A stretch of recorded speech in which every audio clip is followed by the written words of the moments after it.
like a dog in the street. Purple Daily is daily Vikings entertainment. We just want the Vikings to win a Super Bowl before we die. I will ride with this group. Seriously, man.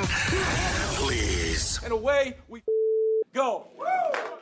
Well, State of the Vikings Tuesday here, where we dive even deeper. If the post-game vent line 2 hours wasn't a deep dive enough, if yesterday's hottest takes and pie chart, this is our deepest dive of the week, usually on Tuesdays, into the things that we like, don't like, the overview, the biggest storyline of the week. So there's a lot to get to, gentlemen.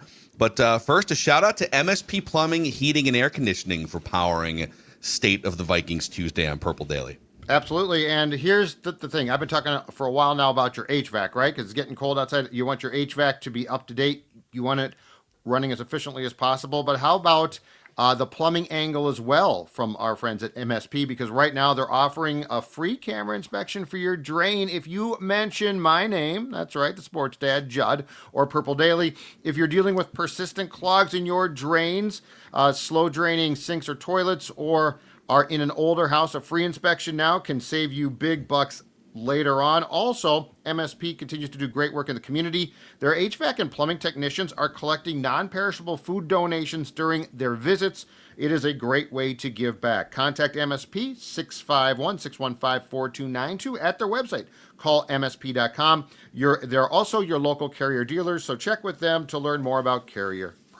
And then don't forget, just in a couple days here, our next Purple Daily Unplugged event is this Thursday at Buffalo Wild Wings in Roseville, 6 o'clock. Now, obviously, it's a B-dub, so you can show up whenever. You could show up at 1 o'clock in the afternoon, start eating wings if you want to on a Thursday. But we'll be there around 6 o'clock, hanging out. We'll start the Purple Daily Unplugged podcast at 6:30-ish, and then you got Thursday Night Football around, 7:20, 7:30. So we'll be hanging out for a couple hours. We're giving away to 5 lucky winners a Pepsi tailgate kit. B-Dubs is going to have buy one, get one specials on boneless wings, $4 Coors Lights, $4 Miller Lights. So open to anyone. We'd love to see as many of you as possible. Come hang out with us at B-Dubs in Roseville on Thursday this week, 6 o'clock, presented by Pepsi. So, all right, let's get into, gentlemen, our State of the Vikings here. We'll start with the overview. What are your thoughts on the playoff odds profile? Oh, boy. 2.3% chance to make the playoffs now. 0.3% chance to win the division. And even though they are not mathematically eliminated from the playoffs, ESPN's Football Power Index gives them a 0% chance to win the Super Bowl. Wow. Your thoughts? A 0% chance? That's high. Maybe they're rounding down, but they do give you, there are some teams that are a 0.1 or a 0.2. How many are 0 zeros? Is that? Here, let me see here. Put them on the spot. Because they were like a 0.2% last week or something like that. Okay. Not that I expected it to be like. The Panthers are a 0.2. Yeah. The Cowboys, after winning last night, second highest scoring offense in the league this season, a 0.2%. The Bengals are still a 0.1% because if Joe Burrow's hand pops out of the grave, he's stirring. He might wake up at any moment. Oh man! But everybody else: Dolphins, Vikings, Falcons, Cardinals, Commanders, Saints, Giants, Jets, Raiders, Browns. They have the Vikings in the same bin, 0% chance to win the Super Bowl as they have the Jets and the Titans right now. So go. Well, I suppose the quarterback, right? Like that's why. It would probably be a point something if they had a quarterback that like you thought could win. That's got to be why the Bengals at 3-7. They might. There's a 0.1 if they can just get Joe Burrow back. He might. He's stirring from the grave. It's like a wrestling thing. Yeah. Oh yeah. So not good on the odds. In terms of where the Vikings rank in some key categories here, let's start with the offense. They have the 22nd ranked scoring offense, 19th in yards per play, and 28th analytically offensive expected points added. So pretty much all those catch-all metrics have them as a below to well below average offense. The eye test would support that. Mm-hmm. Defensively, 16th in scoring average defense, so just an average defense points per game. 8th in yards per play. So they are a top 10 yards per play defense, and then 11th analytically in expected points added. Where does JJ McCarthy rank in the 4 catch-all categories that we measure? Passer rating, good old-fashioned passer rating, 35th among qualified quarterbacks. QBR, 34th among qualified quarterbacks. Expected points added and completion percentage over expected as one combined metric, 35th. PFF grade, 35th. So JJ McCarthy's average rank among qualified quarterbacks is 35th, which means there are a handful of teams that have played 2 quarterbacks that rank higher than JJ McCarthy. So, your thoughts? I think I have talked about this on Sunday, and I mean, it's a mess right now. It's a mess. I don't know what else. It's funny. I keep getting notes from people that say I'm either defending McCarthy too much or I am dismissing him as a complete bust, which is the hilarious, like, we're trying to go down this very narrow path of discussing a quarterback who's been terrible so far, but he's made 5 starts. And so if you're like, well, I'm done. Okay, well, then you're basically, what does that say about not just him, but about you, right? Yeah. So this is the quarterback conversations in this town and every town are always so intriguing because it's always, it sways. It's either this black and white. It's either here or here. But this one's especially intriguing to me because of it's so nuanced. Well, I think that's a good segue into what we've added this new category this year, the biggest storyline, the biggest talking point, the biggest thing basically for this week in Vikings football. And I think it's something we batted around after the game was over on Vetline. We all kind of posed the rhetorical question of who has the stomach for this? Ownership, front office, head coach, the team committed to, we're going to draft a quarterback. There's a pretty good chance based on history that he doesn't just immediately click. But then even like fans and media, guys like us on microphones every day, we all bought into, yep, it's time. It's time in 2024 to draft a quarterback and start down that path. And now that we're 5 games in and, oh, my God, his accuracy's off. And, he's been a year and a half into the system if you count the injury year. And it doesn't look great yet. Okay, yeah, that was – if I would have told you back in 2024, hey, they're going to draft McCarthy, you're not going to foresee him missing the entire first year. But when he does play his first 5 games, it's not going to be all that pretty. Would that shock you? I think most people would say, oh, I mean, it's not ideal. You'd like him to not look shaky in the first 5 games. But, yeah, I guess there's been plenty of examples historically where that's the case. So I guess I'll just pose that question for our biggest storyline of the week. To what degree does everyone have the stomach for this? And also, kind of in line with that question, what is an appropriate timeline for patience at this point going forward? I think he needs to start the last 7 games. I think you need to see some gradual improvement. I'm not saying he becomes a Pro Bowl quarterback by the end of the season, but I am saying because, it is interesting that O'Connell now is talking about things like posture in the pocket. We've been talking about his mechanics from day one. Posture in the pocket. Football. But I think we need to see gradual improvement, which is fair. But back to the first part of your question, I don't think a lot of Vikings fans, and I don't know that ownership has the stomach for this. I really don't. Because, you can call for it and be like, get a young quarterback, rookie contract, blah, blah, blah. And, of course, you invariably point to the guys that succeeded. You don't point to the guys that didn't.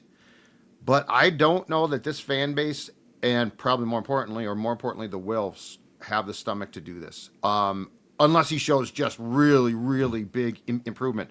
Now, the question is, and this is where it gets really detailed, is, okay, let's say that the Wilfs are like, I don't think we can do this.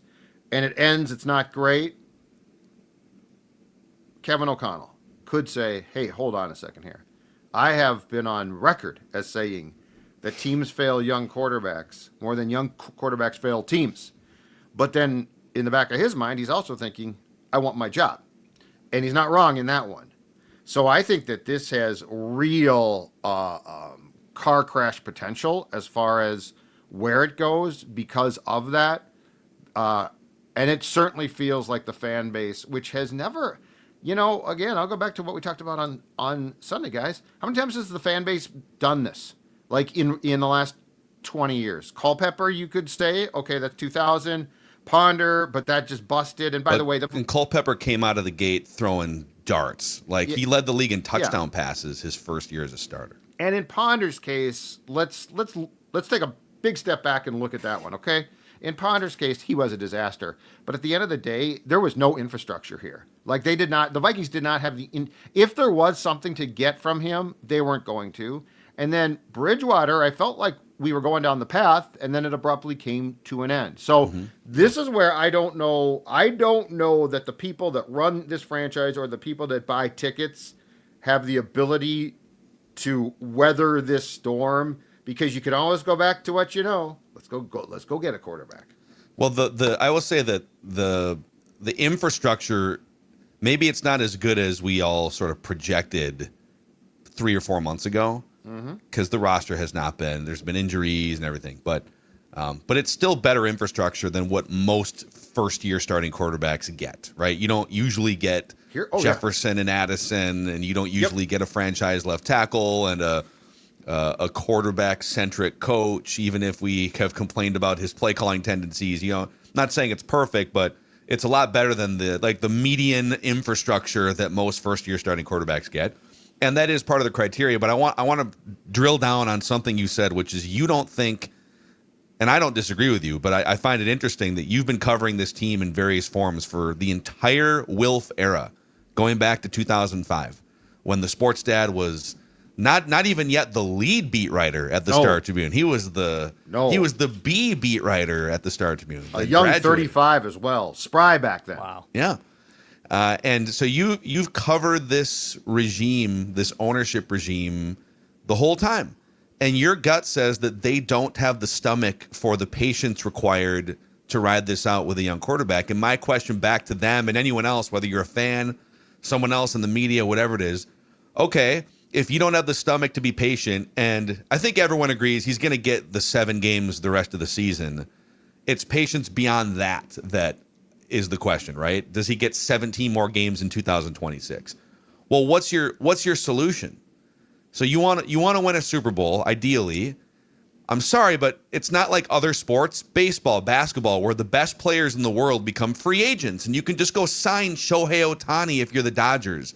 If you have money, you can just go change your franchise in free agency. That's not how it works with quarterbacks. There's franchise tags. These teams are giving guaranteed money in droves. So you're not just going to get Josh Allen when he becomes a free agent or Joe Burrow. That doesn't happen in the NFL. So take that solution off the board. Okay, well, what are the other ways you could move on from McCarthy? Well, you could draft another quarterback. All right. Well, what if that quarterback starts crappy in the first 5 or 10 games? We don't have the stomach for this. We're gone again. So is the caveat here that we're cool drafting a quarterback only if that quarterback is awesome right away and shows, or maybe not awesome right away, but is really good and can sit in that seat right away? Here's what I think we have to, and I've been trying to come to grips with this for the past day or so. I think we have to maybe accept this. And I'm not saying accept it willingly. I'm saying accept it as just how fundamentally this franchise with the Wilfs owning it runs.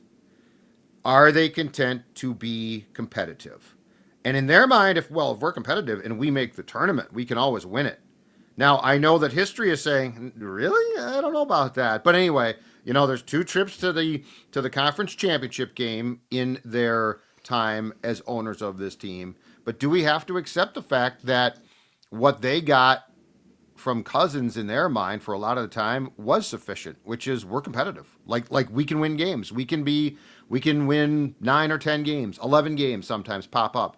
Because that's what I wonder. Like if you're going to do this right, it can take a lot of pain. Like you have to be willing to put up with the pain. And that doesn't guarantee you a Super Bowl, but it guarantees you that at least you're going about it probably the right way. So I just have I have a lot of questions about what the Wilfs want at the end of the day. And is their nightmare, we're not competitive, fans are booing, and it's just not worth it?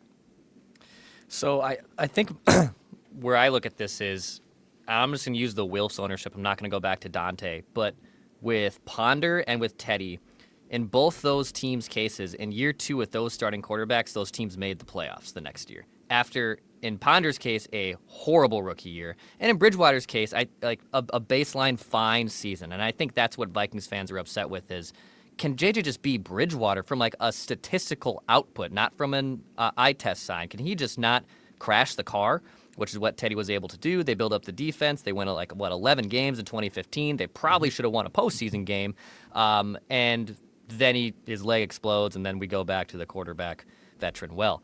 But for an ownership group that I tend to agree with, I think both of you, and I usually will always default to Judd as someone who has literally got to cover them extensively over the last 20 years. This is an ownership group that has overseen 2 playoff wins in 15 years.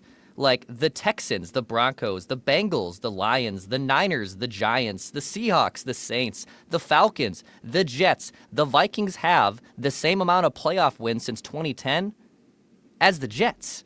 So what if you're an ownership group, and if I'm a fan side, yeah, that is an ouch.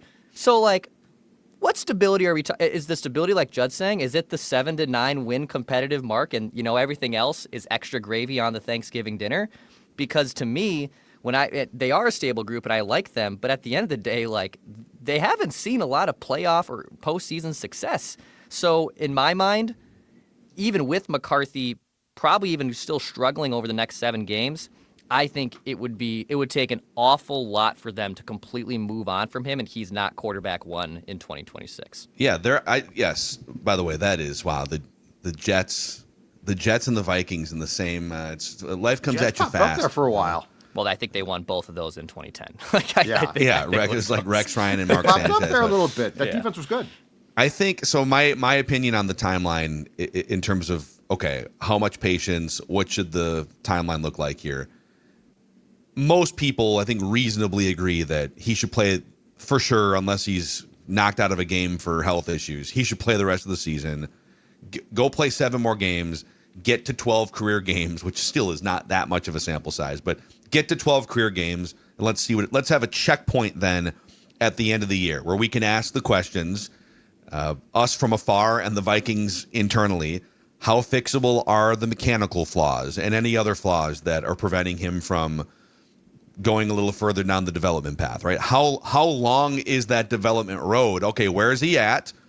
How much more road is there to get from here to here versus how much longer is the rookie contract? Because that clock is kind of ticking, right? You get after 2026, you have to decide on the 5th year option.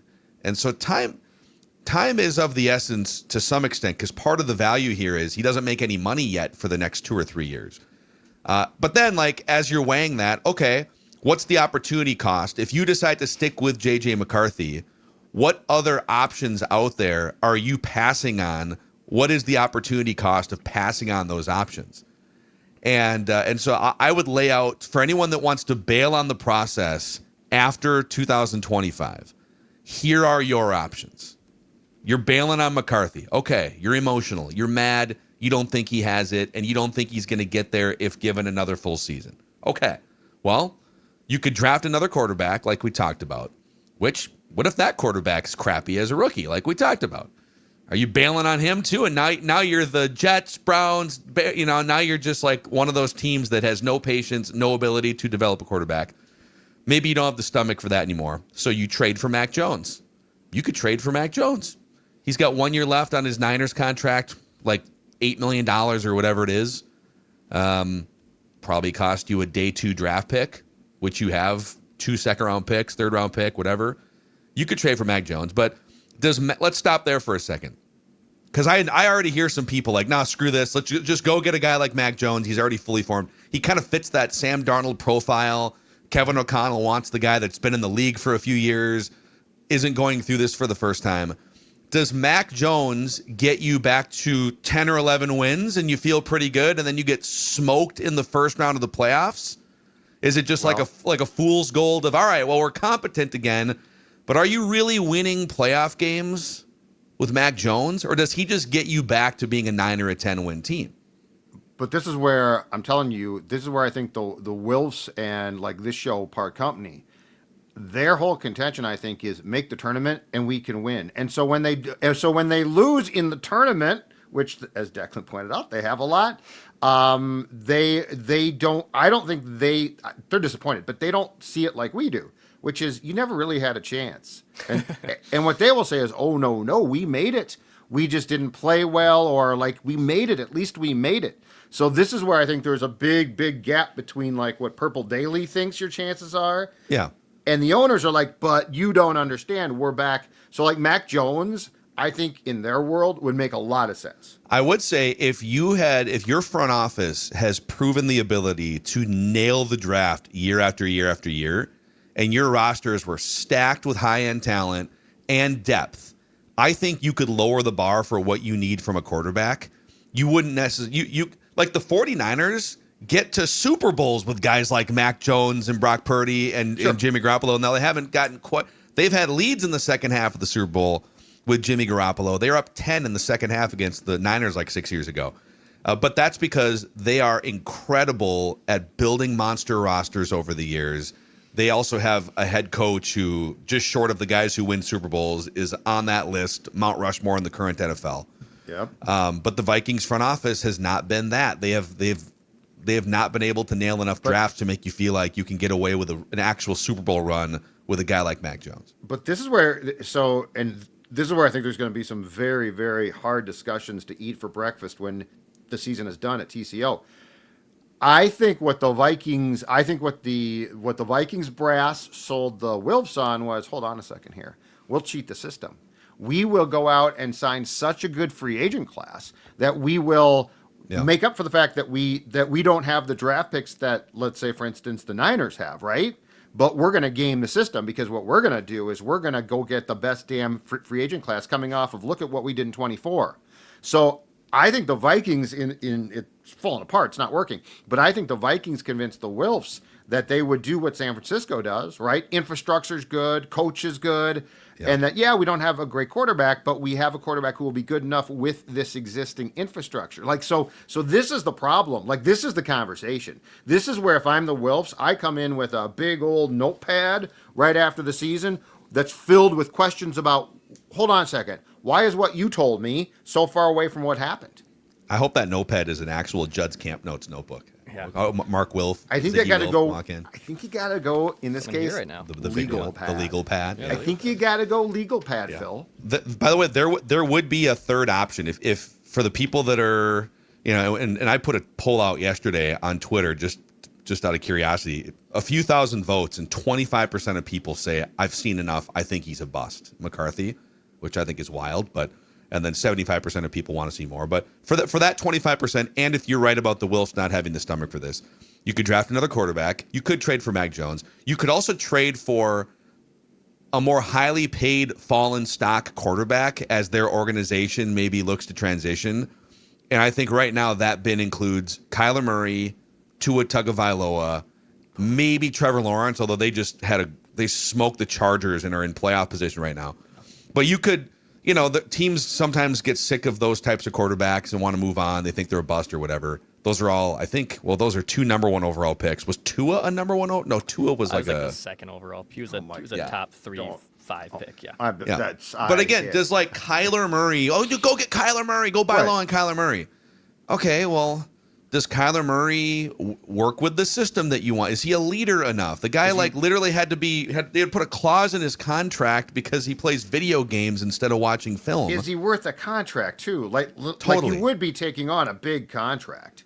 So for all these reasons, it's like, all right, the grass isn't always greener. The mystery box doesn't always have the easy option. And so to me, all roads lead back to he has to be JJ McCarthy, your starting quarterback again in 2026, unless it is untenable in the next 7 games and you determine it's a Trey Lance situation where smart people internally are like, yeah, we can't get him there in the next 2 years. It's not going to click.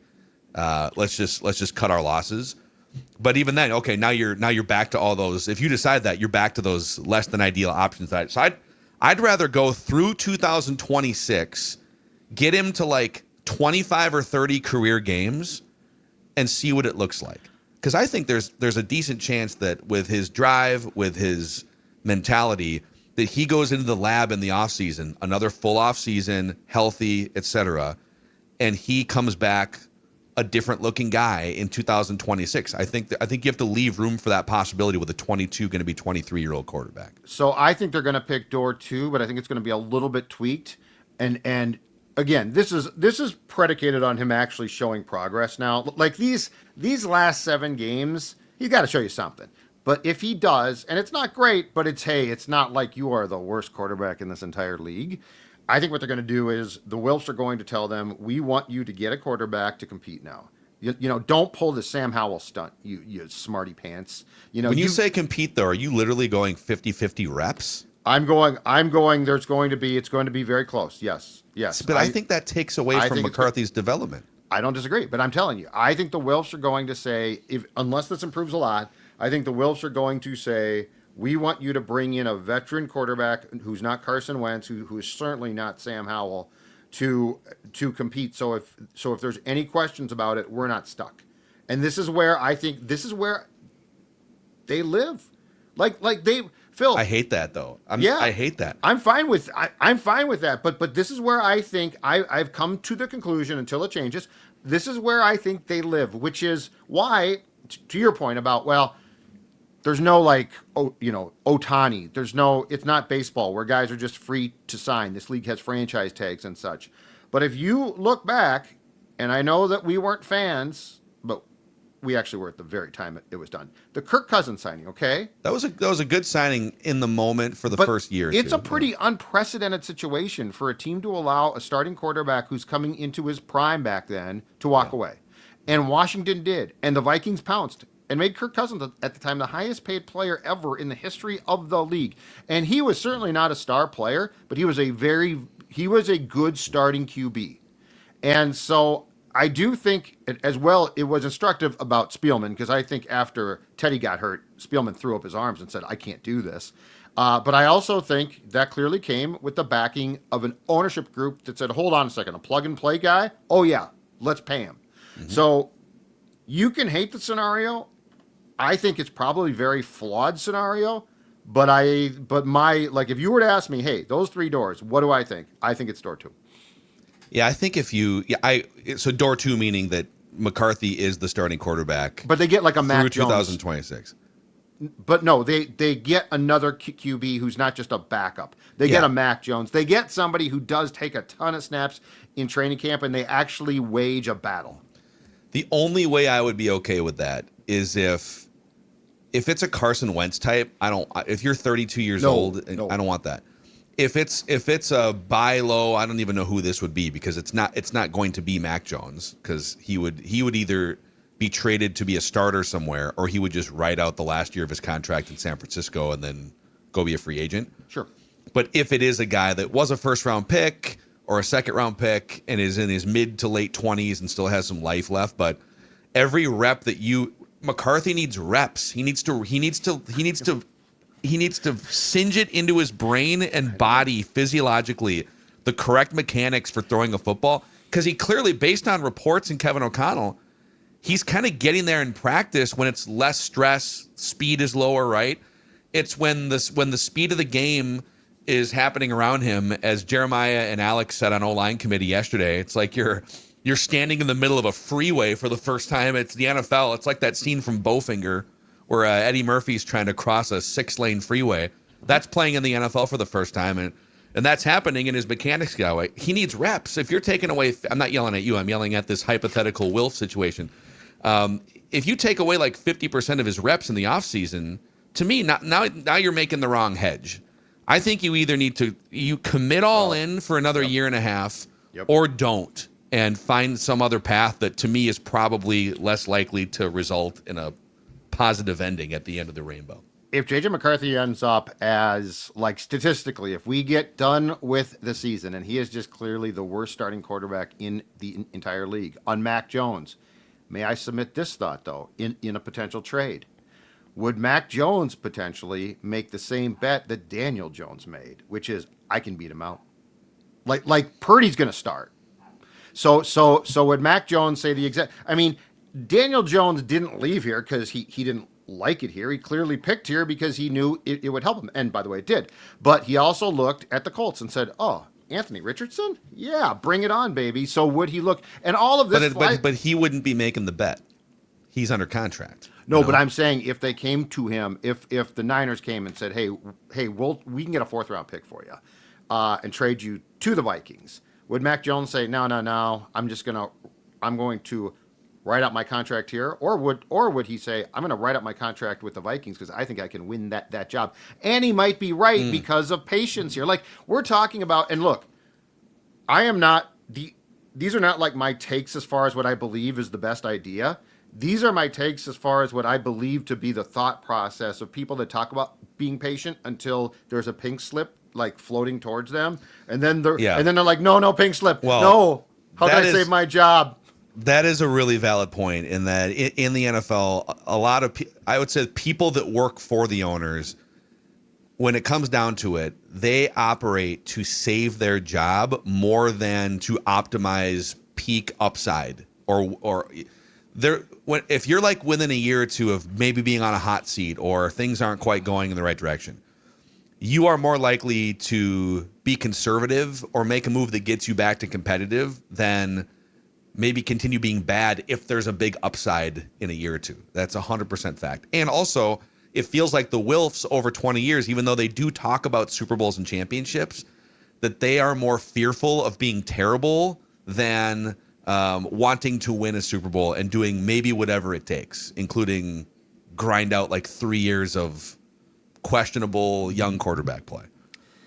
I would say, too, the next step of that, and as much as he is, like all NFL head coaches, very stubborn, you got to change your staff. You have to bring in someone here that can help JJ McCarthy. And if literally he says, no, Wes Phillips is my guy, Josh McCown is my guy, I don't want anyone else into this building, to me, if I'm the Wilfs, well, that is a gigantic red flag. Like, to me, that, like, all right, dude, well, we gave you the runway. You let 2 quarterbacks walk away. And this goes into everyone, too, not just Kevin, like Kwesi and Kevin as a tag team. But then bring in other people that could help this guy. Mm-hmm. Like, if I'm the Wilfs, you have to also, with Judd with the legal notepad and vetting, like, do you really think that if you held serve again with Wes Phillips and Josh McCown, assuming that they also didn't get jobs anywhere, but let's just play out this scenario, that they're here, do you really think an external person could not come in here and help with the process of developing your quarterback?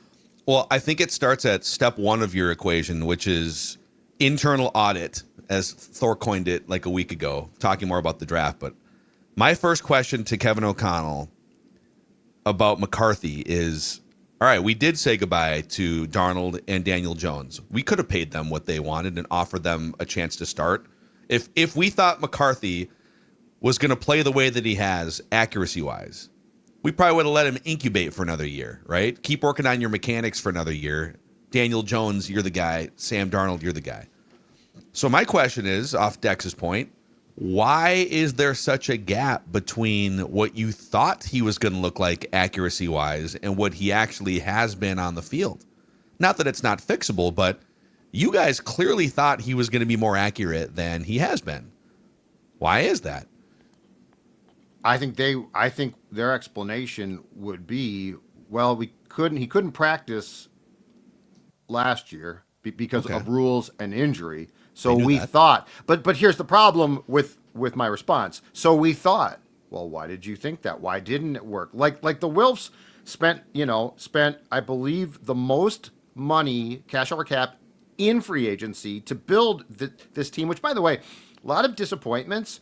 But if you comb through the schedule right now, look at the amount of games that if you had gotten better QB play, and this includes Carson Wentz too. Look at the amount of games if you had gotten better QB play that you could have won. Like, you'd be in great shape right now. You'd be in great shape. At least 2 more wins. I mean, I'll go back to Pittsburgh and Dublin. Maybe 3. Yeah. Yeah. 2 or 3 more wins. I think you beat the Ravens and you beat the Bears for sure. And you've got and you've got a chance then against the Eagles. Like, there's a lot. So anyway, yes, if you get better QB play, I think it's fair to say at least 2 more wins. Yeah. All right, we're going to get to our favorite and least favorite things here on this State of the Vikings Tuesday. But Purple Daily is proud to partner with Menards this football season. Menards is your one-stop shop for everything for your car, and that includes Splash windshield washer fluid. Splash, if you're planning a road trip, yeah, I wonder if I still have the jingle on. Yeah, here. I love that jingle. It's There's an certain. all-time jingle. That's a really good jingle. Apply a little splash When your you windshield's Getting getting dirty, just apply a little splash. Yeah. That's what you can get at Menards. That's Splash windshield washer fluid, minus 20 windshield washer fluid. Hopefully it doesn't get minus 20 actual temperature, but if it does, you're covered with Splash, formulated with special additives to help you see safely wherever you choose to drive. So head to Menards, stock up on Splash windshield washer fluid because performance matters on the road and beyond. Padres, the official beer drinking place of the Sports Dad. Oh, a place that Sports Dad loves. In fact, he loves to be at Padres, and he also loves to bring it home from Padres or the liquor store because Padres, well, what they do is they brew beer that's beer. They're not trying to reinvent the wheel. What they are trying to invent is the best beers possible. That are essentially Irish and UK classics. The Red, I've been talking about that for a long time now. The Red is absolutely fantastic.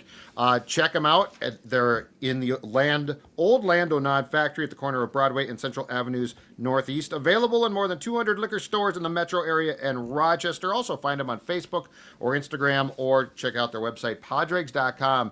Padregs, I'm going to tell you right now, if you love beer as the holidays approach, Padregs is a beer that you got to try. Discovered something new and amazing on the Roku TV a couple nights ago. So in addition to, they've got the sports tab, which helps you figure out if there's a game.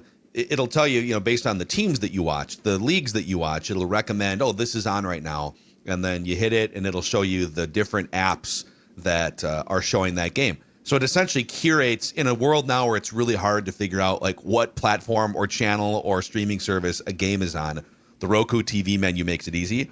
They're also now recommending via the Roku TV channel these kind of holiday themed like background music. Yeah. So they got there's like the Yule log. There's one where it's like a jazz cocktail bar where there's a fireplace in the lobby and it's got exactly like talking about old classic jazz songs, little ambience for the room. Yeah. So you can either have a sports viewing gathering or you can have like a cocktail jazz vibe with the Roku TV in the background. So many options with Roku TVs, and that's why Roku TV is better TV for everyone. America's #1 streaming platform. Go to Roku.com to learn more or shop at a retailer near you. Yeah, just a little, some Nat So King which Cole channel vibes. did you choose? The cocktail jazz one. So we went to bed. I put the cocktail jazz one on our our bedroom TV with a 60-minute sleep timer. So you just smooth sail into the Z's. Yeah. Oh, I like it. It's great, man. I'll teach you how to do that on your TV. Yeah. you Send have me to the come over to instructions. his house. But Send me yes, the instructions. yeah. Send me email me the instructions. Yeah. Oh well. Give me. Let's start with Dex here. Your favorite current. Let's go positive here. Your favorite current Vikings thing. Sure. I'll be honest. It's a little difficult, but I still like that even though they have refused to do it, that you still have capable running backs here. Aaron Jones and Jordan Mason are not, and in Jones's case, he is not cooked. He's far from cooked. He's having actually, honestly, kind of a career year in terms of yards per touches. Jordan Mason, when given opportunities, has been also great for them too. I think he's even now passed, even though he's not catching the ball a ton, has a career high in receptions already now. So they have weapons there.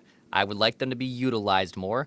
I think if Aaron Jones was cooked, or if maybe Jordan Mason couldn't shoulder the load, like when Jones was out, like if Jordan Mason had to be the bell cow guy, and he's better as just a feature back, I could understand why O'Connell would have some hesitancy to run the ball as few as he does. But the running backs that they have at their disposal are pretty solid. So use them, for the love of God, until I'm blue in the face, and we've obviously exhausted this too, but use them, please. So those are probably my favorite Vikings things. Yeah. They can run the ball, man. They can run the ball. And He even showed on the first 3rd and 2 a handoff. Sounded like a little Bronx cheer there when they ran for 4 yards, 3 yards, 4 yards on a 3rd and 2. And Mason, yeah, that Mason touchdown from like 15, I think it was 15 or 12 yards out. Sweet. That's exactly why you signed that guy. So you could score rushing touchdowns in the red zone and convert on some of the short yardage 3rd downs. So more of that, please. I did like the fact though that the run to pass ratio in this game did improve. So they went from what really amounted to 48 dropbacks against the Ravens and 14 rushing attempts to 32 pass attempts and 22 rushing attempts. The one thing that I like though, so in JJ McCarthy's mostly miserable day on Sunday, I like the fact that he wasn't sacked. Yeah. I like the fact he wasn't sacked. I believe it was the first time since like 2022 or 23. No, I think it was 23. I think it was the Niners game that he has not. That the quarterback, forget McCarthy, the quarterback has not been sacked. They've given up at least one sack in every game since I think 20. I think that Niners game in 23, they had given up a sack. I found that stat. Kind of wild, isn't it? I mean, I guess, except if you, depends on who the quarterback is. Old guy that can't move, young guy that's like, I'm sure a bunch of them are on the linemen. That being said, as Boone and Searles have explained a lot of them can be on the quarterback too. So it is kind of wild, but I did like the fact, I think it is a step in the right direction. Like if we're going to parse through and look for morsels of positivity, the fact that McCarthy didn't hold on to the ball as long, got rid of it quicker, and wasn't sacked, that is a morsel. It's a kernel. It's not a lot, but it's a kernel of positivity. I feel like you've unearthed an incredible stat there. Is there we'd have to dig deep on this, but is there another team that has a longer sack streak than the Vikings? And I looked this up just quick. Sam Darnold, you're at last year, took at least one sack in every single game. Yep. He took multiple sacks in 14 games. And for comparison, Bo Nix, second-year quarterback Bo Nix, has had 3 games already this year where he hasn't taken a sack. Now, some of that is system and the way that Sean Payton operates. Matthew Stafford, veteran quarterback for the Rams, he actually has the 3rd lowest sack rate. He has 2 or 3 games this year, including the game against Seattle this weekend, where he hasn't taken a sack.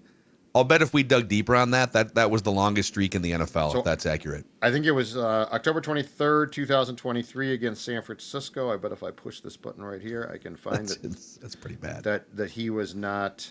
Yeah, Kirk Cousins not sacked in that game, which was a 22-17 Vikings win. Wow. So it's interesting. Okay. Small positive thing. The Vikings did not surrender a sack. Yeah.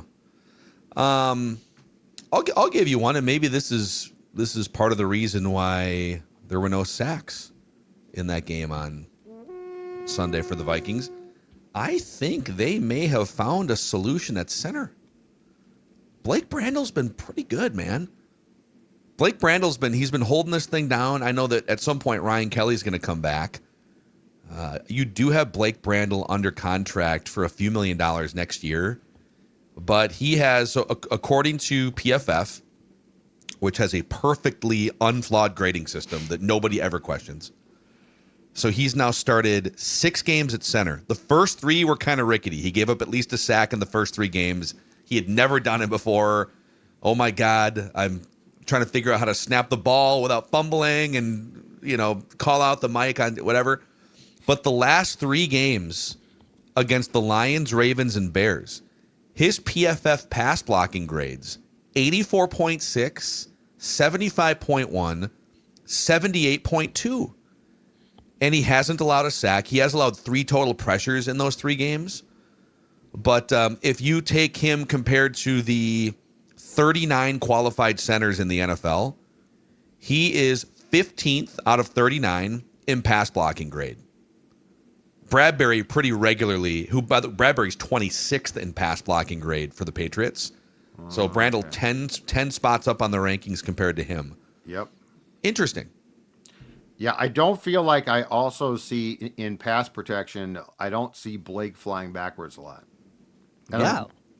I'm serious. Yeah, I know. Bradbury would just get pushed off the ball. He would just get walked backwards. It feels like Blake is not. So yeah, you know what? That might be a great point.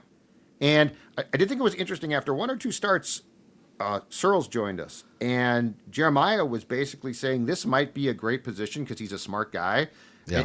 and he's not been a great guard or tackle, but like that this might fit his skill set really, really well. And shockingly, a guy that played in the league might be right. Yeah, it's as Jeremiah said, I think on that episode, and he's said this on O-line committee throughout the last couple of years too, that obviously there's a certain level of physical ability you need to play offensive line in the NFL. You're going up against just ridiculous freaks. Those two Ravens interior defensive linemen that you had to deal with all day a week and a half ago, the Aaron Donalds of the world. So like you need to be a badass physically to some extent, but it's much more of a cerebral position because you're not out on an island as a tackle, which Blake Brandel has been at times. You've always got a little guard help if you want. You can. It's a lot of double teams in the run game. Picking up stunts, but just something to keep an eye on. That it looks like of the 6 games, it looks like Blake Brandel is getting better in these last 3, especially in pass protection.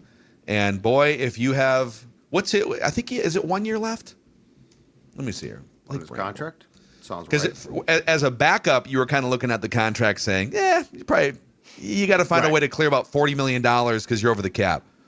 But, he's only 28 years old, and he is under contract through 2026 with a $4.1 million cap hit. Again, if he's a backup, you probably have to cut that because you'd save $3.5 million. But as a starting center who's average to above average, who has chemistry with JJ McCarthy, yep, I think it's a pretty nice little discount at $4.1 million. And Ryan Kelly's gone at that point. 100%. So it's a great, it's not great because Kelly's story's sad, but it's a good trade-off then too from a contractual standpoint. So something to keep an eye on. Okay, we'll get to our least favorite Vikings things here. I just opened up the Prize Picks app, by the way, and they waste no time. Week 11 ends last night, and then you wake up in the morning, you rub your eyes, and boom, Week 12 staring you in the face on Prize Picks, where you can win money this football season. You select between 2 and 6 players. It takes less than 60 seconds. So, for instance, let's see here. Show me some purple here. They got some Josh Allen. What do we think the JJ number is? Let's see here. For passing yards. Yeah. I'm scrolling here. You're trolling is what you're doing. They haven't posted it. Oh, no, they did. 205. 204. Oh. I was a There you yard go. off. All right. 205.5. I'm positive Phil's going to probably click more on that one on the Prize Picks app. You place your entry and boom. So download the Prize Picks app today. Use the code PURPLEDAILY to get $50 in lineups when you play just $5 right there. There's your app. That's code PURPLEDAILY on the Prize Picks app. $50 in lineups when you play just $5. Let's welcome a new partner here, Cozy Earth. Cozy Earth, just in time for the frigid months. Oh, boy. Okay, boys, I'm going to tell you right now, Sports Dad sleeping like a baby. Like Sonny, I am sleeping fantastic. Sonny slept like 6 hours straight yesterday. Yep. Huh? Back-to-back nights. Well, that's Let's outstanding. go. Outstanding. And guess what? He would have slept for 8 if you had gotten him Cozy Earth sheets. I'm on it These now. things are fantastic. Your fault. Here's what they do. They naturally wick away heat and moisture from your body, helping you sleep several degrees cooler. Ooh. And that makes these sheets the perfect holiday gift that will be appreciated long after the holidays are over. Guess what? They come with a 10-year, I did not misspeak, I checked on this, a 10-year warranty as well. There is a 100-night sleep trial. Try them out. If you don't love them, return them for free. Black Friday coming early at Cozy Earth. Right now, you can stack my code, which is purple, on top of their site-wide sale, giving you up to 40% off in savings. This is a perfect gift, guys. I'm telling you right now. Instead of getting your wife something boring, you order these sheets, and she's going to be like, how did you know? And you're just going to say, Sports Dad. Sports Dad, code purple. Go to cozyearth.com/purple for up to 40% off. Imagine sleeping comfortably, sleeping great, sleeping cool. That is what you can do with Cozy Earth. And then shout out to Dickie's Barbecue as well here. So Dickie's Barbecue in Egan. And every $100 gift card purchased in-store only gets a $25 gift certificate for free. So, I mean, what's better than free barbecue? Free money. Sounds like both are happening there at Dickey's Barbecue in Eagan. The deal ends the day after Christmas, December 26th, only available at Dickey's Barbecue Pit in Eagan, Minnesota. So give the gift of Texas-style barbecue perfection right here in Minnesota to someone in your life. You can call their catering team at 866-BARBECUE, all spelt out, or place your order online at dickies.com. They cater for any group, any size, and they'll deliver right to your door at dickies.com. Okay. It's like a compliment sandwich for the Vikings. We start out with like a hard conversation. It's like flip-flop, though. Yeah. Hard conversation, then like the favorite. Now we end it with your least favorite current Vikings thing. Dex. Adam Thielen. He stinks. He's like he's going on KFXN radio, bitching about the refs. Ridiculous. Dude, Xavier Scott has more yards per target this year than Adam Thielen. This was a panic trade because they were worried about Jalen Naylor's hand. And now Naylor has turned into like a fine complementary wide receiver 3. And look, I'm usually in the camp of bleep day 3 draft picks. Like it's not gonna like absolutely shipwreck a franchise, but they essentially traded a future 5th and a 4th round pick for 7 catches. And he's very slow. He's dropping passes.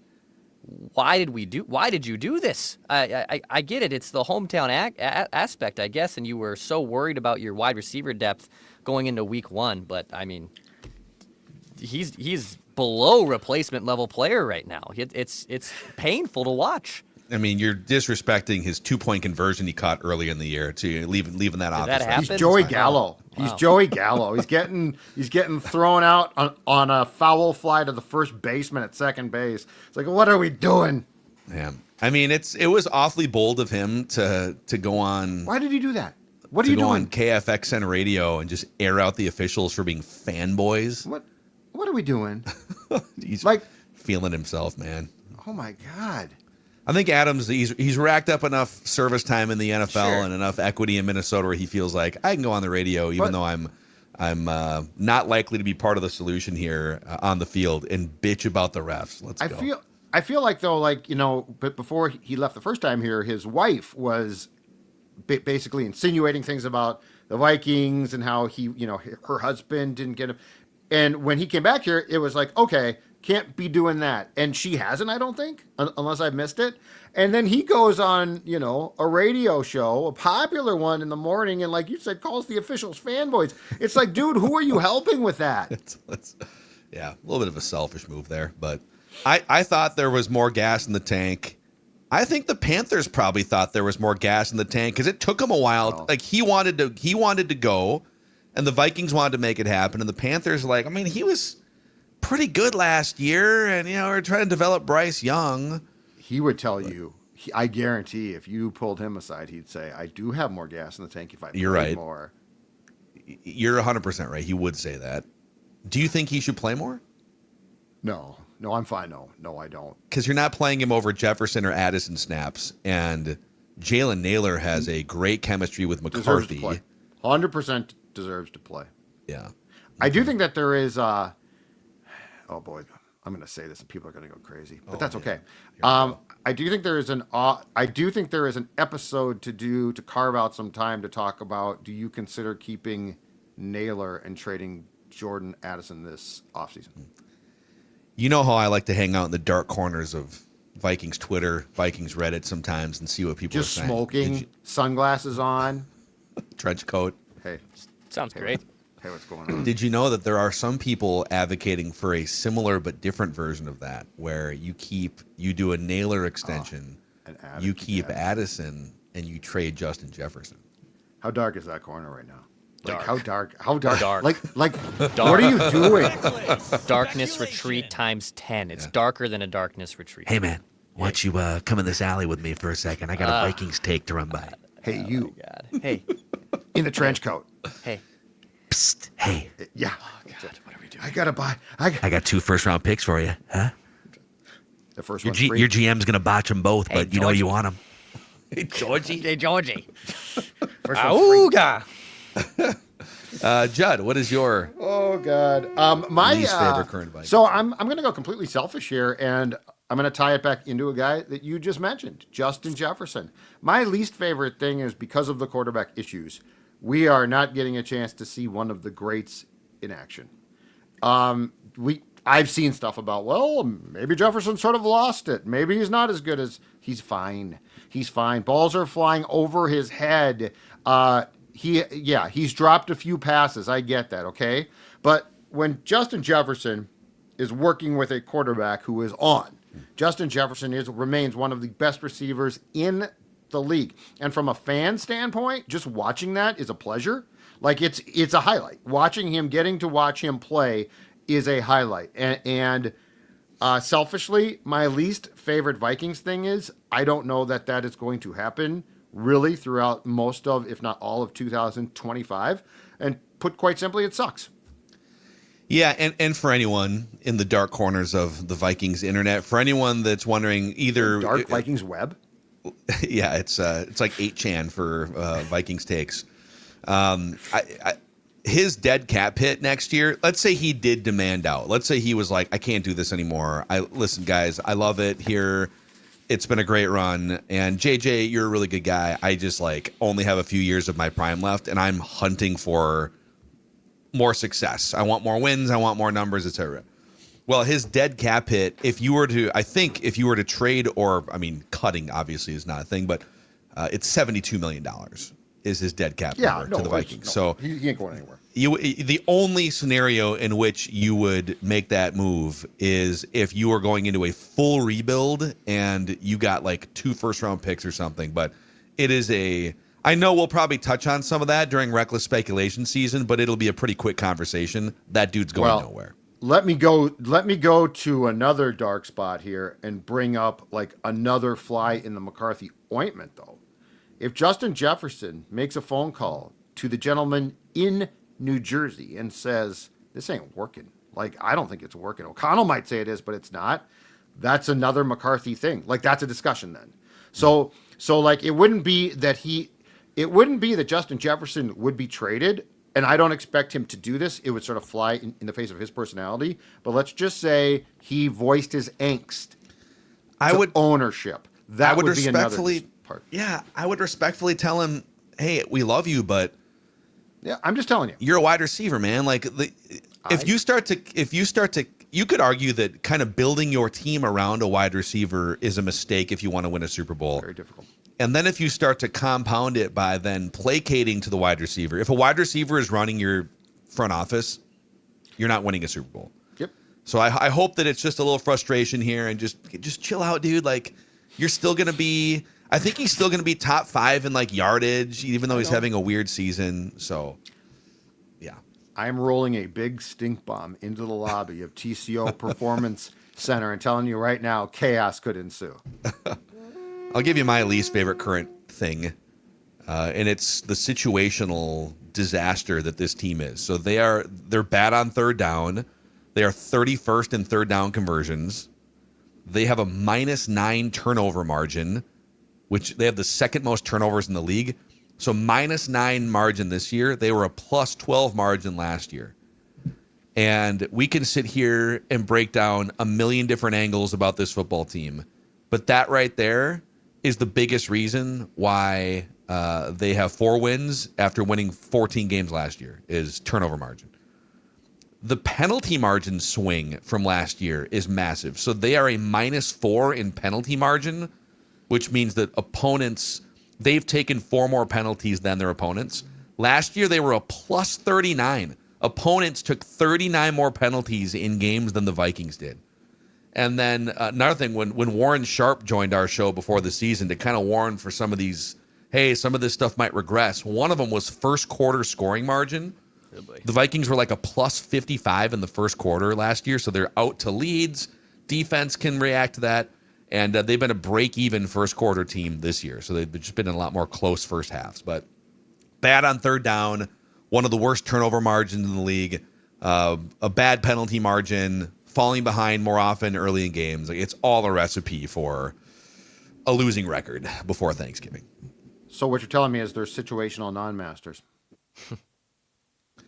Sure. Non-situational masters.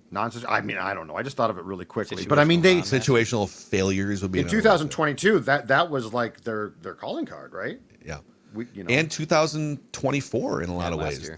It was in some of these categories anyways. But so, all right, there's your deep dive right there. A little state of the Vikings. We're going to hit you with a bonus Doogie episode today too, where we can talk a little bit more about some of the job security stuff that has been percolating on this show.